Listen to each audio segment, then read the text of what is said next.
سے بار محمد و آل محمد کی ذات اقدس پر بلندر صلوات۔ اللہم صلی علی محمد و آل محمد۔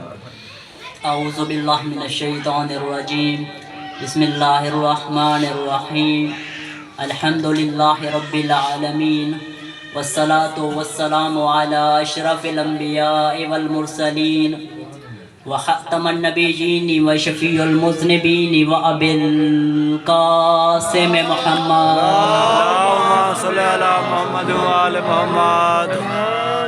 وابی القاسم محمد وآلہ الطیبین الطاہرین المعصومین المظلومین، ولعنۃ اللہ علی اعدائہم اجمعین۔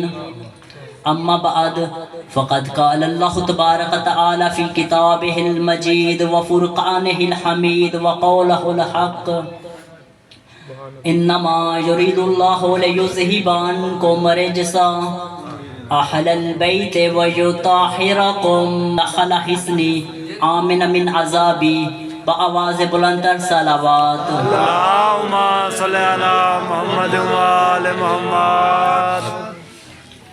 رسول اللہ صلی اللہ علیہ وآلہ وسلم فرماتے ہیں کہ علی کی محبت ایک امن کا قلعہ ہے، سبحان اللہ جو سبحان اس اللہ۔ قلعے میں داخل ہو گیا وہ عذاب سے بچ گیا، بآواز بلندر صلوات۔ اللہم صلی علی محمد و آل محمد۔ ہم سب یہ دعویٰ کرتے ہیں کہ ہم اہل بیت سے بہت محبت کرتے ہیں، ہم ان پہ اپنی جان قربان کر سکتے ہیں، بلکہ جب وقت پڑا تو ہم جان قربان کریں گے۔ بے شک۔ لیکن میں ایک واقعہ سنانا چاہتا ہوں، اس کے بعد پھر ہم سب اپنا مواخذہ کریں گے، اپنا جائزہ لیں گے کہ کیا ہم اس قابل ہیں کہ ہم اہل بیت پہ جان قربان کر سکتے ہیں کہ نہیں کر سکتے۔ بآواز بلندر صلوات۔ اللہم صلی علی محمد و آل محمد۔ ایک شخص مولا متقیان علی ابن ابی طالب علیہ السلام کے پاس آیا اللہم صلی علی محمد و آل محمد۔ اور آ کر کہنے لگا کہ مولا، میں آپ کا شیعہ بھی ہوں اور آپ کو مانتا بھی ہوں، اور میں آپ سے بہت محبت کرتا ہوں۔ تو مولا فرماتے ہیں کہ آپ مجھ سے کون سی محبت کرتے ہو؟ آپ مجھ سے زبانی محبت کرتے ہو یا مجھ سے قلبی محبت کرتے ہو؟ وہ شخص کہنے لگا کہ مولا، میں آپ سے زبانی بھی محبت کرتا ہوں اور قلبی بھی میں آپ سے محبت کرتا ہوں۔ تو مولا فرماتے ہیں کہ ٹھیک ہے، میں آپ کا ٹیسٹ لوں گا، اگر آپ کامیاب ہوئے تو میں مان لوں گا کہ آپ قلبی محبت کرتے ہیں، نہیں تو آپ زبان سے محبت کرتے ہیں جس۔ تو وہ شخص کہنے لگا کہ جی بالکل، آپ میرا امتحان لے سکتے ہیں۔ تو مولا متقیان علی ابن ابی طالب علیہ السلام اس شخص سے کہتے ہیں کہ آؤ میرے ساتھ باہر چلو۔ اب وہ شخص مولا کے ساتھ باہر چل پڑتے ہیں۔ باہر جا کر مولا فرماتے ہیں کہ اب آنکھیں بند کر کے 3 قدم اٹھاؤ۔ جب اس شخص نے آنکھیں بند کر کے 3 قدم اٹھائے تو اب کیا منظر تھا، دوسرا شہر تھا، دوسرے لوگ تھے۔ تو وہ شخص کہنے لگا کہ مولا، یہ ہم کہاں آ گئے ہیں؟ ہم تو مدینہ میں تھے لیکن یہ تو دوسرا شہر ہے۔ تو مولا فرماتے ہیں کہ یہ ہم دوسرے شہر میں آ چکے ہیں، میں تمہیں چند روپے دیتا ہوں، آپ جا کر فلاں قصائی سے گوشت لے کر آؤ۔ تو اس شخص نے کہا کہ جی ٹھیک ہے۔ تو مولا نے چند روپے دیے اور کہا کہ وہ فلاں سامنے دکان ٹھہری ہے، جا کر گوشت لے آؤ۔ اب مولا بھی ساتھ چل پڑتے ہیں۔ اب جا کر اس شخص نے قصائی سے کہا کہ یہ لو چند روپے اور مجھے گوشت دو۔ وہ قصائی کہنے لگا کہ آپ کا جو لباس ہے، جو آپ کا لہجہ ہے، وہ ہمارے شہر کا نہیں ہے۔ آپ پہلے مجھے یہ بتاؤ کہ آپ کس شہر سے تعلق رکھتے ہو؟ ہمارے شہر کے لوگ اس طرح کا لباس نہیں پہنتے، ہمارے شہر کے لوگ اس طرح کا لہجہ نہیں رکھتے جیسا کہ تمہارا ہے۔ وہ شخص کہنے لگا کہ میں مدینے سے آیا ہوں۔ اب جب قصائی نے سنا کہ یہ شخص مدینہ سے آیا ہے تو وہ بڑا خوش ہوا اور کہا کہ اس مدینے سے آئے ہو جہاں پر میرا مولا علی ابن ابی طالب علیہ السلام رہتا ہے؟ وہ کہتے کہ جی بالکل، میں اسی مدینے سے آیا ہوں۔ تو وہ قصائی محب اہل بیت تھا، وہ کہتا ہے کہ میں اس وقت تک تمہیں گوشت نہیں دوں گا جب تک تم میرے گھر نہ آ جاؤ، میں تمہاری خاطر تواضع نہ کروں۔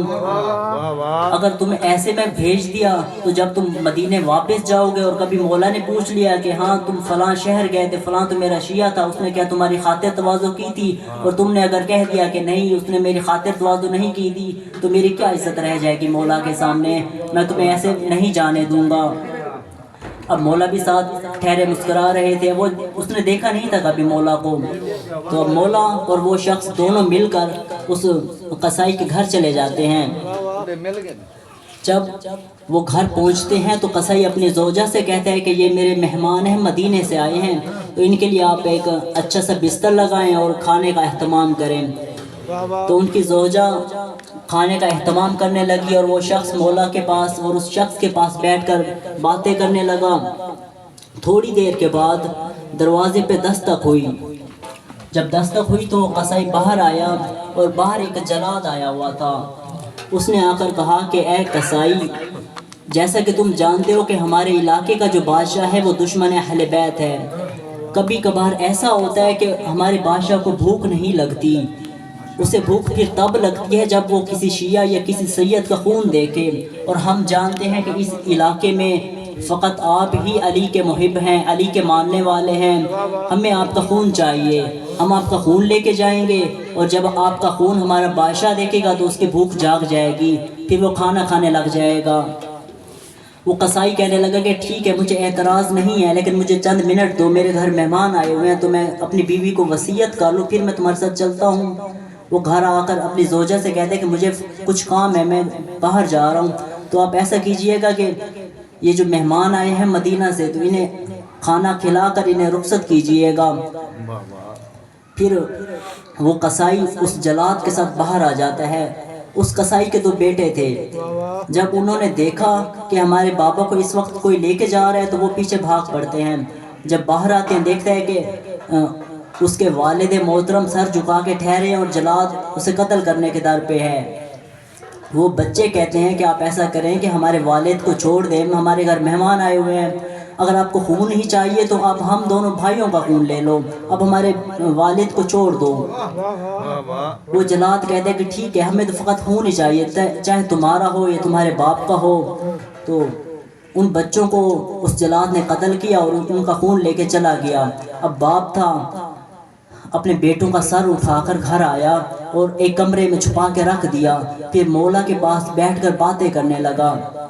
تھوڑی دیر کے بعد جب کھانا بن گیا اور وہ لے کر مولا کے پاس آیا اور کہا کہ مولا آپ بسم اللہ کریں، کھانا کھائیں، تو مولا متقیان فرماتے ہیں کہ میں اس وقت تک کھانا نہیں کھاؤں گا جب تک آپ کے دونوں بیٹے نہ آ جائیں، میں نے دیکھا ہے کہ آپ کے گھر میں بیٹے بھی تھے آپ کے۔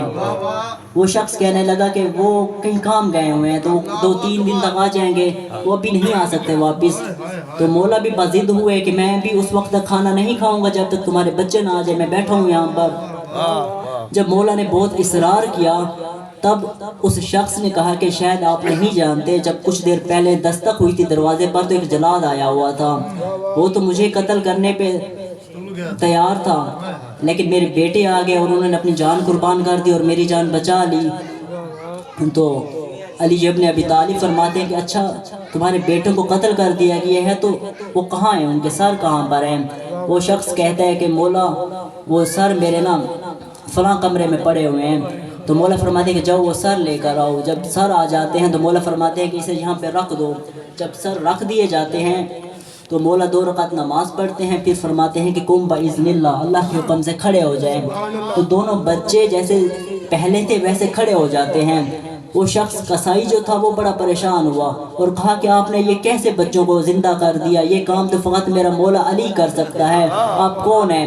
تو مولا مسکرانے لگتے، فرماتے ہیں کہ میں وہی علی ابن ابی طالب ہوں جسے تم محبت کرتے ہو۔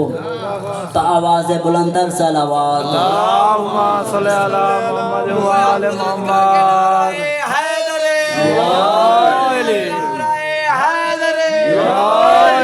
آواز بلند تر صلوات، اللہم صلی علی محمد و آل محمد۔ پھر وہ قصائی کہنے لگا کہ آپ ایسا کریں کہ ہمارے بچوں کو دوبارہ مار دیں، اگر انہیں دوبارہ بادشاہ نے دیکھ لیا تو وہ پہلے بھی آپ سے دشمنی رکھتا ہے، جب وہ دیکھے گا کہ علی نے دوبارہ بچوں کو زندہ کیا تو وہ ہم پہ عذاب ڈالے گا، ہمیں بہت تکلیف دے گا، آپ ایسا کریں کہ بچوں کو دوبارہ قتل کر دیں۔ تو مولا فرماتے ہیں کہ میں تمہیں ضمانت دیتا ہوں پھر کبھی وہ بادشاہ آپ کو تکلیف نہیں دے گا۔ بآواز بلند تر صلوات، اللہم صلی علی محمد و آل محمد۔ پھر مولا اس شخص کو جسے دکھانے کے لیے لے آئے تھے، اسے لے کے باہر آتے ہیں، فرماتے ہیں کہ اب بتاؤ تم مجھ سے کون سی محبت کرتے ہو؟ کیا تم سے مجھ سے دل سے محبت کرتے ہو یا فقط زبان سے محبت کے دعوے دار ہو؟ وہ شخص کہنے لگا کہ مولا میں فقط زبان سے دعوے دار ہوں محبت کا، میں دل سے محبت کا دعویٰ نہیں کرتا۔ پہلے میں نے جھوٹ بولا تھا کہ میں آپ سے محبت کرتا ہوں، لیکن جو دل سے محبت کرتے ہیں وہ تو یہ قصائی کرتا ہے جس نے آپ کو دیکھا بھی نہیں تھا، فقط آپ سے محبت کی تھی بنا دیکھے، لیکن پھر بھی اپنی جان قربان کرنے کے لیے تیار تھا۔ جب وقت آیا تو اپنے بیٹے بھی آپ پر نہ قربان کر دیے۔ بآواز بلند تر صلوات۔ اللہم صلی علی محمد وآل محمد۔ مجھے لگتا ہے کہ اور کوئی نہیں آیا، تو فی الحال جب تک وہ نہیں آتے پڑھنے والے ہیں ٹھیک ہے۔ وما علینا الا البلاغ۔ نعرہ تکبیر، اللہ اکبر۔